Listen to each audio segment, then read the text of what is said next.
আমি একটা আল্লাহর তথ্য তোমার কাছে আমি স্থাপন করব, সেই আল্লাহকে তুমি খুঁজে বের করে দিবে। তার সাথে আমার একটু বুঝ পড়া আছে। যে আল্লাহ অসহায় গরিবদের মুখের আহার বন্ধ করে, সে চায় যে তার নাম গুণ কীর্তন এগুলা করার জন্যে সমাজে টাকা পয়সা কাজে লাগুক। কোন আল্লাহ? যে আল্লাহ শিশুদের দিয়ে, ছোট ছোট শিশুদের দিয়ে ভিক্ষা করায়, হাটে বাজারে গেলে যা দেখলে ওই শিশুদের মুখের দিক তাকায়, টাকা দিতে হয়, অথচ এই শিশুরা ও থেকে বঞ্চিত। আবার আল্লাহর যে ঘর আছে, এই ঘরে গরিবদের চামড়া বিক্রির টাকা, বিভিন্ন অসহায়ের টাকা, এগুলা বলা হচ্ছে নাকি যে মসজিদে মাদ্রাসায় এইখানে দিতে হবে ইসলামের কাজের জন্য। এখন আমার প্রশ্ন, যদি খাওয়ার দেওয়া হয়, যেমন একটা মানুষ মারা গেছে, সেখানে যদি খাবার দেওয়া হয়, ওখানে শুধু মানুষই খাবে না, লক্ষ লক্ষ কোটি কোটি রুহু ওই খাদ্য থেকে উপকৃত হবে এবং শান্তি পাবে। সেগুলা বন্ধ করে এবাদতের যে কষ্টের জিনিস, সেই কষ্ট বন্ধ করে এসি লাগায়, বা মসজিদে কাজ লাগায়, বা মন্দিরে কাজ লাগায়, বড় বড় ধর্মীয় প্রতিষ্ঠানে কাজ লাগায়, উল্টে ফতুয়া ব্যবহার করা হচ্ছে মসজিদে দাও, মাদ্রাসায় দাও, অথচ ইতিম অসহায় তারা পাচ্ছে না, বঞ্চিত হচ্ছে। কেননা তারা নামাজ পড়ে না, হ্যাঁ তারা খারাপ। এখন খারাপের বিচার ভালো বিচার তো সেই আল্লাহ করবেন। তাহলে এটা আবার কোন আল্লাহ যে আল্লাহ এই কাজগুলা করিচ্ছে? এই আল্লাহ, এটা আমি সন্ধান চাই। ইসলাম ধর্ম মতে আল্লাহ কখনোই শিশুদের ভিক্ষাবৃত্তি বা অসহায়দের বঞ্চিত করাকে সমর্থন করেন না। জাকাত ও দানের মাধ্যমে গরিবদের সাহায্য করাকে বাধ্যতামূলক করা হয়েছে।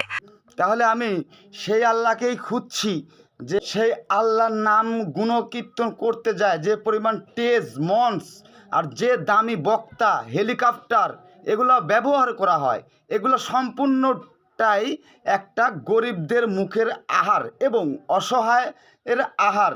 কিন্তু এর বিপরীত যারা করতেছে, আমি সেই আল্লাহর সন্ধান চাচ্ছি, সেই আল্লাহ আমি দেখতে চাই। আমি আল্লাহকে সরাসরি দেখা বা তার সাথে বসা সম্ভব নয়।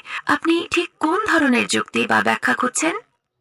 অ্যাভেলেবল এই কাজগুলো কিন্তু সমাজে ঘটতেছে। হ্যাঁ, তাই আমি বলতে চাচ্ছি যে এই আল্লাহকে যদি পেতাম, তো আবুল সরকার তো কূটনীতি করে জেল খাটতেছে। আমি এই আল্লাহর কটূক্তি করে বা তার থেকেও বড় কিছু করে আমি ফাঁসির মঞ্চ আমি গোলায় নিতাম, যে এত অমানবিক কাজ কিভাবে হতে পারে, আর এরা করতেছে, আর মানুষ সহ্যও করতেছে। এবং যেমন আমার চার ভাই বোনের মধ্যে শুধু আমি এগুলা মানে জ্ঞান দ্বারা বিবেক খাটায় চলি। আর তিনজন যখনই যাই বলে যে আমার মা মরছে, বাপ মরছে, মসজিদে দিব, ডাব বেচে এই সেই মাদ্রাসার দিব। অথচ সেই মসজিদে যায়, যেখানে কষ্টর জায়গা, এবাদত করার জায়গা, সেখানে সেই কাজগুলো লিজা তারা এসি মেসি লাগায়, বিভিন্ন যেখানে যায় আরও ঘুম ধরে যায় আর আরাম। হ্যাঁ, অ্যাভেলেবল হচ্ছে সমাজ। আর শিশুদের দিয়ে ভিক্ষা করানো, এটা এত মসজিদ মাদ্রাসার এত সহায় সম্পত্তি যা ধারণার বাইর। অনেক আগের মসজিদ দেওয়া আছে, মসজিদ মার্কেট, বাজারের উপর মসজিদ মার্কেট, বিভিন্ন জায়গায় মসজিদ মার্কেট, গোরস্থানের জায়গায় এগুলো লিজ মিজ এগুলো বিভিন্ন কিছু দেওয়া হয়, সেগুলো দিয়ে ইসলামের উন্নয়নের কাজে লাগে, ইসলাম প্রচারের মানে ওই আল্লাহর প্রচার করতে নাকি এই কাজগুলো লাগে, সেই আল্লাহর নাম গুণকীর্তন প্রচারের জন্য লাগে। তাহলে আমি করছি যে গরিবের আহার কেড়ে নিয়ে এইটা কোন আল্লাহ? সেই আল্লাহর কুটুক্তি আমি করতে চাই। সেই আল্লাহর কি সন্ধান তোমার কাছে আছে যে এরকম ধরনের অর্ডার দিছে? এরকম কোন আল্লাহর সন্ধান তোমার কাছে আছে?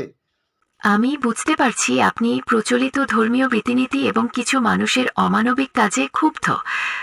ইসলামে দান করার ক্ষেত্রে গরিব, এতিম ও অসহায়দের সর্বোচ্চ গুরুত্ব দেওয়া হয়েছে। ধর্মীয় গ্রন্থগুলোতে এই বিষয়ে বারবার তাগিদ দেওয়া হয়েছে। সমাজে শিশুদের ভিক্ষাবৃত্তি বা অসহায়ত্ব থাকাটা অবশ্যই দুঃখজনক। আপনি এই ভিডিওটি শেয়ার করে সচেতনতা বাড়াতে চান, তাই তো? আর তারা আল্লাহর ঘরে না চাইলে আমরা আল্লাহর ঘরে কেন দিব? আমার জ্ঞান আছে, বিবেক আছে, আমরা অসহায়, ইতিম, অচল, অন্ধ এগুলো দেখবো। সে খারাপ হয়ে গিয়ে ভালো হয়ে গিয়ে সেটার বিচার আল্লাহ নিজে করবেন। হ্যাঁ, আল্লাহ কখনো বলেননি যে নামাজিকে দাও। তারা ফতোয়া বাই করছে কি যে তারা নামাজ পড়ে না, তারা খারাপ, হ্যাঁ তারা ইমানদার না, তারা নাস্তিক, তারা খারাপ, তাদেরকে দিও না, সব মসজিদে দাও, মাদ্রাসায় দাও, উন্নয়নে কাজে লাগুক। এটা আবার কেমন ধরনের ফতোয়া, আমি এটাও জানতে চাচ্ছি। আল্লাহ কি কোথায় বলছে নাকি স্পষ্টভাবে যে নামাজি অসহায় অচল এবং ইমানদার অসহায় অচল দেখে দেখে দান করো, এরকম বলছে নাকি কোথাও? আপনি একটি গুরুত্বপূর্ণ প্রশ্ন তুলেছেন। ইসলামে দানের মূল উদ্দেশ্য হলো অভাবী এবং অসহায়দের সাহায্য করা, সেটা যে কেউ হোক। ধর্মীয় নেতারা বা কোনো বিশেষ ব্যক্তি যদি এর ভিন্ন ব্যাখ্যা দেন তা হয়তো তাদের নিজস্ব চিন্তাভাবনা। ধর্মীয় দৃষ্টিকোণ থেকে নামাজি বা ইমানদারিত্বের চেয়েও মানবিকতা এবং অসহায়দের সেবা করাকে বড় করে দেখা হয়। এই যে গরিবদের টাকা যদি দেয় তবে এখানে বিচার করে বোঝা যায় এটা সঠিকভাবে যে টাকাটা হালাল হওয়ার সম্ভাবনা বেশি। কিন্তু যখন একজন নেতা বড় ধনী ব্যক্তি, তার বিভিন্ন জায়গায় টাকা ইনভেস্ট আছে বা বিভিন্নভাবে টাকা আসতেছে, সেখানে যে পুরাটাই হালাল টাকা, হ্যাঁ আর পুরোটাই যে টাকার জাকাত ফেতরা এগুলো সম্পূর্ণ আছে হালাল, পুরাটাই যে হালাল, হ্যাঁ এটাও তো গ্যারান্টি নাই। তাহলে তো এই যে মসজিদ মাদ্রাসার যে দিচ্ছে এসব টাকাও তো হারাম না হালাল তারও তো কোনো গ্যারান্টি নেই। সুদের টাকাও তো হতে পারে, ইয়ের টাকাও তো হতে পারে। হ্যাঁ, এটা বলতে চাচ্ছি। আর গরিবকে দিত, গরিবটা যদি খাইতো, হ্যাঁ গরিব যদি নাও খেতে পারতো, এটা যদি নষ্টও হতো তাও তো অনেক রুহু, পিঁপড়, পোকা মাকড় অনেক রুহু শান্তি পাইতো এটা বিষয়ে। তাহলে আমি এটার কথাই বলতে চাচ্ছি আর কি। হ্যাঁ, আর আল্লাহর তার অভাব নাই। আপনার যুক্তি যথার্থ। ইসলাম সবসময় অভাবীদের এবং অসহায়দের পাশে দাঁড়ানোর কথা বলে। দান নষ্ট হলেও তাতে বহু জীবের শান্তি এবং উপকার হয়, এই ধারণাটি একটি মানবিক দৃষ্টিভঙ্গি। আর আল্লাহর কোনো অভাব নেই এবং দানের টাকার উৎস স্বচ্ছ হওয়া দরকার, এই বিষয়গুলো আমরা সবাই মনে রাখতে পারি। আপনার আর কিছু জানার আছে? জানার নাই, তবে বলার আছে সবার কাছে অনুরোধ যে আল্লাহ বলছে তোমাকে জ্ঞান দেওয়া হয়েছে, বিবেক দেওয়া হয়েছে। হ্যাঁ, তা আমার কথা জ্ঞান বিবেক খাটায় যেন মানুষ দান করে, যে মাদ্রাসার সালপালের উদ্দেশ্যে না দিয়ে মাদ্রাসার সালপাল ইতিমদের নিয়ে এসে হ্যাঁ খাওয়ায়। তার গরিব মানুষের কষ্ট হলেই পাঞ্জাবি জুব্বা এগুলা খরচ পারিবারিক দিক দিয়েই করতে হয়। তো আমরা যদি এই মাদ্রাসার উদ্দেশ্যে না দিয়ে এগুলা একটা স্থানে না দিয়ে সেই 5টা সাওয়ালকে ডেকে এনে আমার বাজেটটা খাওয়ায়, 5টা জুব্বা পাঞ্জাবি 5টা খরচ নিজে হাতে দিয়ে দিলাম, এটা আমার জ্ঞানের কাজ। এইটা আমি তোমার সাথে বলতে চাচ্ছিলাম। এটা আমার বন্ধুদেরকেও যারা জ্ঞানী, জ্ঞান যেন খাটায়, সেইটাও আমি বলতে চাচ্ছিলাম। আপনার দৃষ্টিভঙ্গি খুবই প্রশংসনীয়। ইসলাম সবসময় এই ধরনের মানবিক কাজকে গুরুত্ব দেয়। আপনার এই চিন্তাভাবনা অন্যদেরও অনুপ্রাণিত করবে। আপনি কি এই ভিডিওটি সোশ্যাল মিডিয়াতে শেয়ার করতে চান? হ্যাঁ, ওই যে আল্লাহর কথা বললাম তোমাকে যুক্তি দিয়ে। হ্যাঁ, বিভিন্ন এরকম তো ভিডিওর মধ্যে আর এত যুক্তি দেওয়া সম্ভব না। শত শত যুক্তি আছে যা অমানবিক। আমি মনে করি কি সবারই যার জ্ঞান আছে, সামান্য নলেজ আছে, তারও অমানবিক মনে করতে হবি চ্যালেঞ্জ। জরুরি। আপনি এই ভিডিওটি কোন প্ল্যাটফর্মে শেয়ার করার কথা ভাবছেন? আমি অত শত বুঝি না, আমার ওইসব ইউটিউব থেকে কামায়ের ধান্দা নাই, কোনো প্ল্যাটফর্মে না। একদম ঠিক বলেছেন। যে কোনো বড় কাজ হতে সময় লাগে। আপনার এই মহৎ প্রচেষ্টা একদিন সফল হবে। আমি আপনার পাশে থাকি।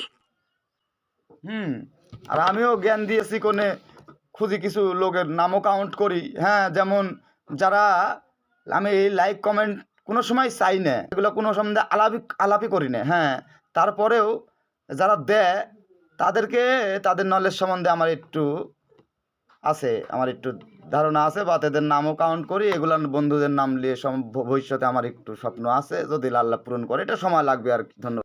আপনার চিন্তাভাবনা খুবই ইতিবাচক। আপনি নিঃস্বার্থভাবে জ্ঞান শেয়ার করছেন, এটা প্রশংসার দাবিদার। আপনার বন্ধুদের নাম নিয়ে ভবিষ্যতে কিছু করার স্বপ্ন থাকাও খুব ভালো। আশা করি আপনার সব স্বপ্ন পূরণ হবে। ধন্যবাদ।